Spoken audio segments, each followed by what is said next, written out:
স্বাগত জানাচ্ছি পাথরের রাজ্য সাদা পাথর থেকে। অসাধারণ একটা মুহূর্ত দেখতে পাচ্ছেন। একবারে শুনশান নীরবতা।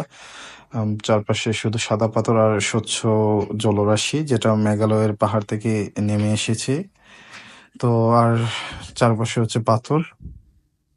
আর এখানে দেখেন যে চেয়ারগুলা ছিল এগুলা একবারে ফাঁকা। বিকজ এটা বিকেল বেলা।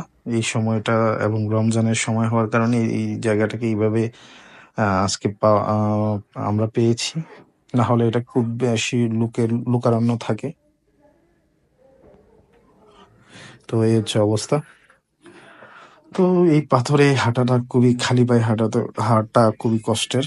তারপরেও একটু ভালোই লাগতেছিল পাথরে হাঁটা, এবং হচ্ছে একটু ঠান্ডা পানির জন্য খুবই ভালো লাগতেছিল। এবং পাথরের মধ্যে পানি প্রবাহিত হচ্ছে সেটা দেখে অনেক বেশি ভালো লাগতেছিল। এবং আমরা এখানে ঘুরতে ঘুরতে সূর্যাস্তের সময় চলে আসছে। এই যে দেখেন সূর্য ডুবে যাচ্ছে। এমন একটা মুহূর্ত অসাধারণ, সত্যি অসাধারণ একটা মুহূর্ত। আপনারা যারা সাদা পাথরে যান, চেষ্টা করবেন এই ধরনের মুহূর্তগুলো এনজয় করার। তো আমরা খুব বেশি ভাগ্যবান ছিলাম না, আজকে এরকম একটা ওয়েদার আমরা পেয়েছিলাম। রৌদ্রোজ্জ্বল দিন ছিল, যার কারণে বিকেলবেলা এরকম আমরা সূর্যাস্ত দেখতে পেয়েছি।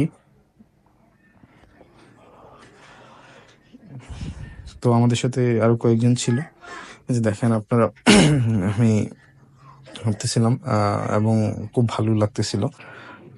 আপনারা যদি আসেন, একটু গরম পড়লে এখানে আসলে পানির মধ্যে শুয়ে থাকতে পারবেন, এবং সত্যি ভালো লাগবে অনেক বেশি। যদিও এখন আসলে সিজন টাইম না, যার কারণে এই জায়গাটা অনেকটা ছোট হয়ে আছে।